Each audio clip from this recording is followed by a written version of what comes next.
monsieur, chers téléspectateurs de 43 Niger. Merci d'être à ce rendez-vous de votre émission, l'entretien de la semaine. L'entretien qui reçoit monsieur Ibrahim Diori Hamani. Monsieur Ibrahim Diori Hamani est le petit-fils du feu président Diori Hamani, le tout premier président justement de la République du Niger indépendant. Et nous le recevons justement à la suite de la commémoration, n'est-ce pas, du centenaire de monsieur Diori Hamani, un centenaire qui a été voulu justement par le gouvernement du Niger. Une semaine d'activités justement ont rythmé justement ce centenaire. Monsieur Ibrahim, bonsoir et merci de nous recevoir chez vous. Merci. Alors, vous sortez juste d'une semaine justement d'activités commémoratives du centenaire de votre grand-père. Alors, c'est une première, c'est inédit quand même dans l'histoire politique de ce pays. Oui, merci Monsieur Gibault. Effectivement, c'est inédit. C'est pour la première fois, je pense, qu'un homme politique a le courage de reconnaître en fait les actions d'un prédécesseur à travers une commémoration comme celle-ci. Il y a eu beaucoup d'activités, il y a eu beaucoup d'hommages, il y a eu beaucoup de recueillements. Oui, il y a eu beaucoup d'activités. L'événement a débuté avec l'exposition photos et objets personnels. Ensuite, elle s'est poursuivie par des conférences et des activités sportives et culturelles. Et le clou de l'événement, c'était la course hippique avec le Grand Prix en présence de la première dame Aïssata Issoufou. Alors, comment la grande famille Diori Hamani a-t-elle justement accueilli cet événement? Et comment s'est-elle investie, comment s'est-elle impliquée justement dans cet événement, dans la réussite de cet événement? Eh bien, la famille a accueilli cet événement avec beaucoup d'émotion et beaucoup de satisfaction. En effet, il n'est pas donné à n'importe qui de se voir fêter un centenaire. Comme vous l'avez dit, c'était une première dans l'histoire du Niger. Et la famille s'est investie vraiment corps et âme pour que cet événement soit une réussite, pour accompagner en fait le ministère de la Renaissance culturelle qui a eu les instructions du président de la République pour que les activités commémoratives se passent dans de bonnes conditions. Alors la famille a accompagné, notamment en participant à la remise, par exemple, de prix et à des activités culturelles, notamment au niveau de l'école Diori. Monsieur Ibrahim Diori, cet événement s'inscrit selon le gouvernement justement dans le cadre de la renaissance culturelle du Niger, un chantier important justement pour le président Issoufou, un chantier qui se veut un devoir en fait de mémoire vis-à-vis en tout cas de tout ce qui constitue le patrimoine important justement pour ce pays. Alors, comment pensez-vous que cet événement, quand même, ait contribué à la réalisation, justement, de ces chantiers du président Issoufou? Comme vous le savez, comme le disait bien Voltaire, il faut savoir d'où on vient pour... celui qui ne sait pas d'où il vient ne peut pas savoir où il va. Où il va. Donc, je pense qu'il faut connaître son histoire pour comprendre le présent et pour appréhender le futur. Donc, je pense que dans ce contexte de renaissance culturelle, c'est très important parce que nous sommes dans un monde où aujourd'hui, les valeurs sont malheureusement pratiquement perdues. Les valeurs que nous ont léguées nos parents, nos grands-parents, nos arrière-grands-parents. Alors, je pense que c'est une très bonne initiative du président de la République. Et ça pourra faire comprendre un peu aux nouvelles générations, en fait, qu'est-ce qui s'est passé, comment est-ce qu'on est parvenu à tout ça aujourd'hui, c'est-à-dire comprendre un peu l'histoire de la Première République, voir les réalisations qui se sont passées et comprendre un peu tout le cheminement qui a eu lieu des indépendances à aujourd'hui. Alors, vous êtes jeune, vous avez parlé tout à l'heure de génération, n'est-ce pas?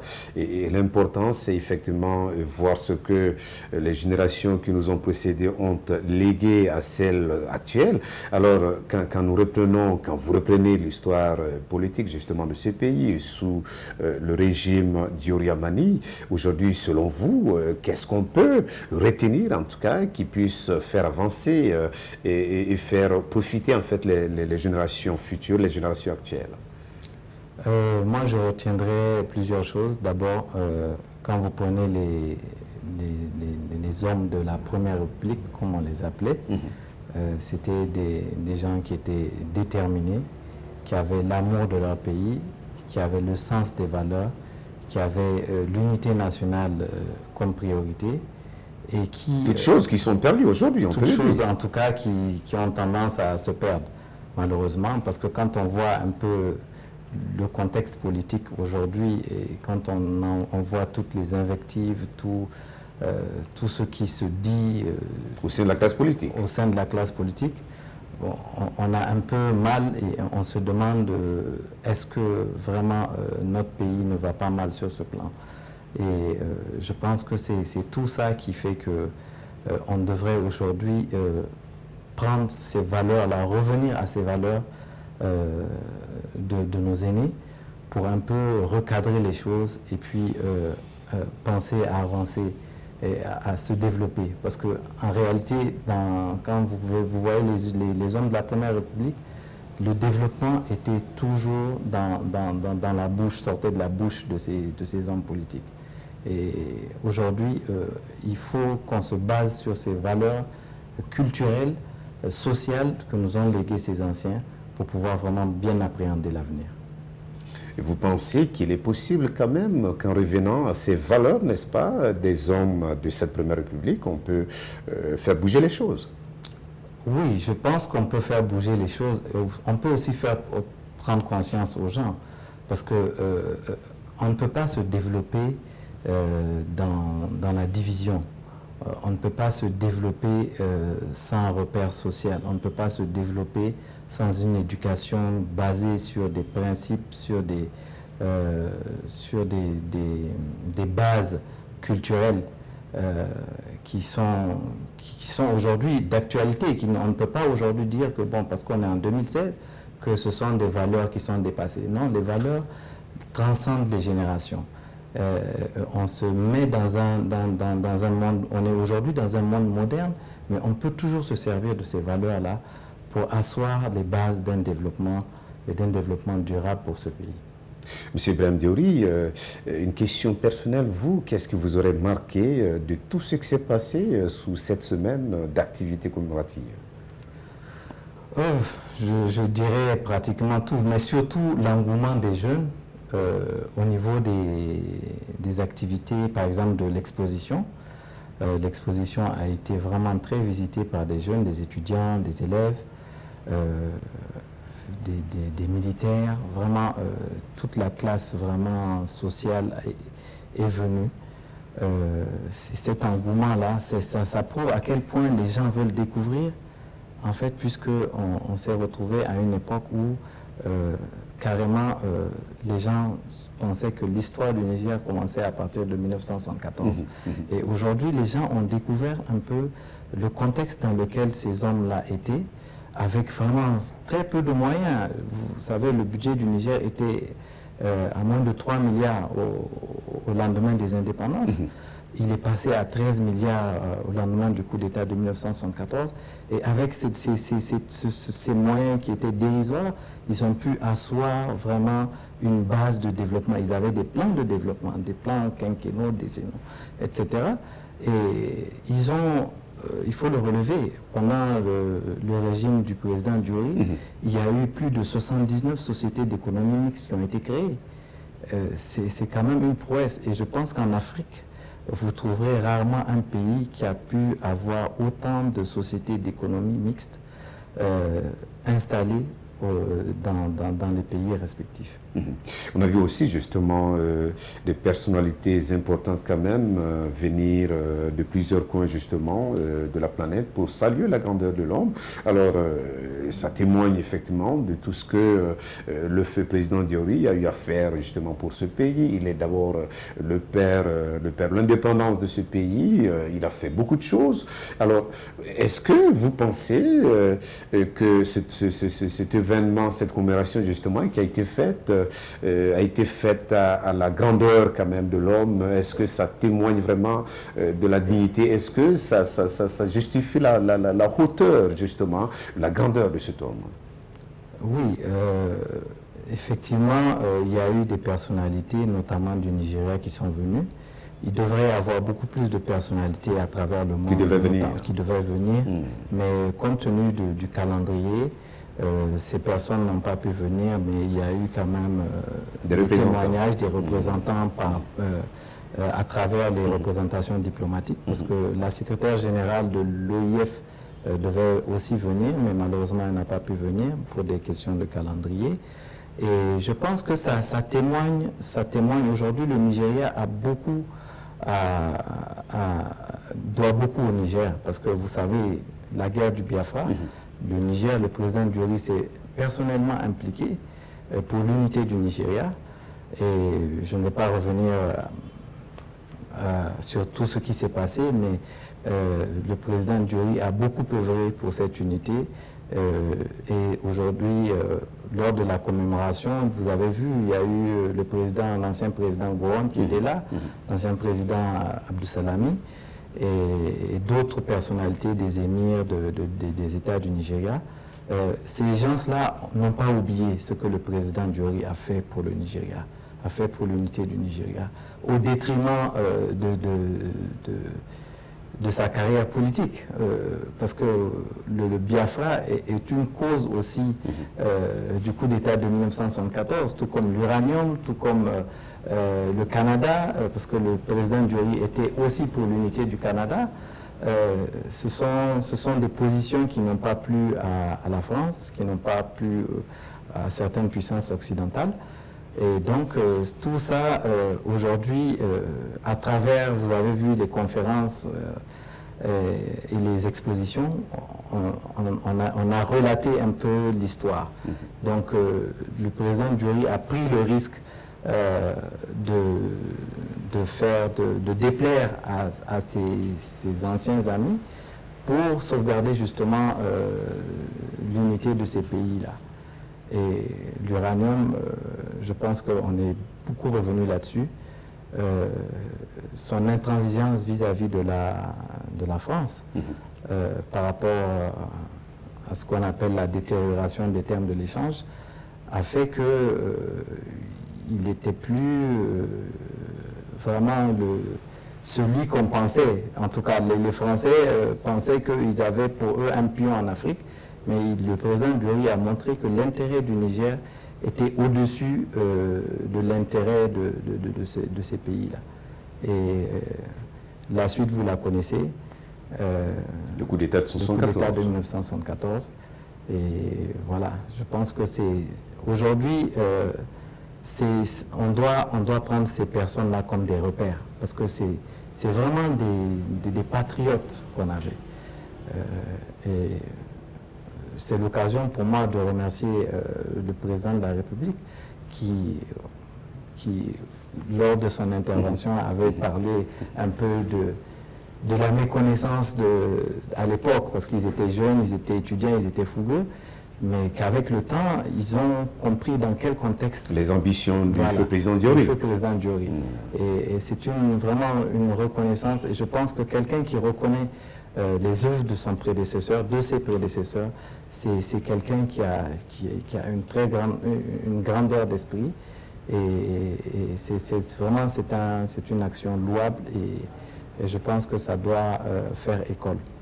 Il y a aussi une place de choix qui a été faite dans la commémoration justement de ce centenaire à l'épouse du feu président, Aïssa Diori aussi, elle n'a pas été oubliée. Oui, tout à fait. Effectivement, on ne parle pas du président Diori sans parler de Aïssa Diori, qui était une épouse qui était vraiment derrière son mari. qui œuvrait à ce que son mari réussisse. Donc c'est une dame aussi qui faisait beaucoup d'actions sur le plan social, culturel. Notamment, vous avez vu au niveau de la course hippique, c'est une dame qui aimait beaucoup les chevaux. Et elle était vraiment... C'est d'ailleurs à elle que ça a été dédié. Exactement, c'est à elle que ça a été dédié. Et c'est une dame qui avait vraiment, qui voulait vraiment que ses enfants réussissent, que sa famille réussisse. C'est une femme qui était très impliquée dans les œuvres sociales. Elle rendait visite très souvent dans les maternités, les hôpitaux, et vraiment aussi elle était proche des démunis. Voilà un peu tout ce qui s'est... Au niveau de la famille, vous êtes vraiment satisfait de cet événement, de cette Ah commémoration? oui, nous sommes très satisfaits de cet événement. C'est vrai qu'on n'a pas eu beaucoup de temps pour l'organiser, mais il faut comprendre un peu le contexte politique du moment, puisque il y avait eu, il y a les événements, un peu l'insécurité au niveau des frontières et beaucoup d'autres choses qui ont fait que, bon, on était un peu pris par le temps. Il y a eu aussi les événements de Bosso qui ont fait qu'on a dû consacrer un deuil national qui est tout à fait normal à nos vaillants soldats tombés sur le champ d'honneur. Mais vraiment, à part ça, dans l'ensemble, je pense que c'est un satisfecit total. Et nous sommes vraiment très honorés au niveau de la famille de ce centenaire, de cette commémoration. Monsieur Ibrahim Abdoulaye Diaouri, dans quel secteur d'activité êtes-vous? Parlez-nous un peu de vos activités. Moi, je suis dans le transport aérien, un peu comme mon père, parce que c'est vrai que on l'a beaucoup connu dans la politique, mais c'était un passionné des avions. Et je pense que il m'a transmis ce virus-là. Et j'ai une compagnie aérienne, Air Niamey. Vous êtes actuellement même dans les locaux de Air Niamey. Et je suis aussi dans certains domaines comme la sécurité. Et voilà. Sinon, j'ai étudié en administration des affaires au niveau du Canada. Je suis diplômé en business administration au niveau de l'Université du Québec à Montréal. Vous suivez un peu l'actualité politique quand même du pays. Oui. Je sais quelle appréciation vous en faites. Comment lisez-vous un peu l'avenir politique de ce pays aujourd'hui? Bon, disons que il y a c'est un sujet qui est tellement vaste, mais bon, je vais essayer d'un peu dire quelques mots. Je pense que le pays a besoin de tous ses fils aujourd'hui. Je pense qu'avec un esprit de division, un esprit d'égoïsme et d'égocentrisme, on ne peut pas construire un pays. Il y a des priorités qui sont là. Et moi, je pense que avec vraiment un peu de hauteur, on peut arriver à transcender les choses. Là, malheureusement, nous sommes confrontés à une guerre injuste, une guerre qu'on nous a imposée contre Boko Haram. Je pense que c'est le lieu ici de taire un peu les vaines querelles, comme c'est dit dans l'hymne national, et penser vraiment à l'avenir de ce pays, à l'avenir de nos enfants. Et il faut... et dans ce cadre-là, je pense que on devrait mettre vraiment de l'eau dans le bissap, pour un peu tropicaliser l'expression, et accompagner le président de la République dans cette œuvre de construction du pays. Parce que le pays a vraiment beaucoup souffert. Ce n'est pas un discours politicien, hein, c'est vraiment une conviction personnelle. On ne dit pas que tout est rose, mais je pense qu'il faut reconnaître quand même à César ce qui lui appartient. Donc, dans le sens de la construction, nationale de la construction économique, je pense qu'un accompagnement doit être fait aux autorités pour qu'ils puissent arriver au moins enfin à faire décoller ce pays qui a vraiment beaucoup souffert. Déjà que nous ne sommes pas gâtés par le climat, nous sommes enclavés. Donc je pense que c'est le lieu ici que tous les fils du pays apportent leur pierre à l'édifice. On ne dit pas qu'il ne doit pas y avoir d'opposition. Il n'y a pas de démocratie sans opposition, mais l'opposition doit être constructive et non destructive. Voilà, Monsieur Ibrahim, votre mot de la fin? Eh bien, je voudrais, par rapport au centenaire, quand même remercier les autorités qui ont bien voulu initier cette œuvre de commémoration. Comme on dit, l'histoire réhabilite toujours les grands hommes. Et le fait aussi de réhabiliter les grands hommes, c'est aussi être un grand homme. Et je pense que le président on doit lui reconnaître cette action très noble qu'il a eue envers le premier président de la République du Niger, Diori Hamani. Monsieur Ibrahim Abdoulaye Diori, merci pour cet entretien que vous avez bien voulu nous accorder. Je vous remercie. Chers téléspectateurs, nous sommes à la fin de cet entretien de la semaine. Nous recevions pour vous Monsieur Ibrahim Abdoulaye Diori, que nous avons reçu justement dans le cadre de la commémoration, n'est-ce pas, du centenaire du feu président Diori, un centenaire qui s'était étalé sur une semaine d'activités, d'hommages et de recueillements. Merci d'avoir suivi, ce sera à la prochaine.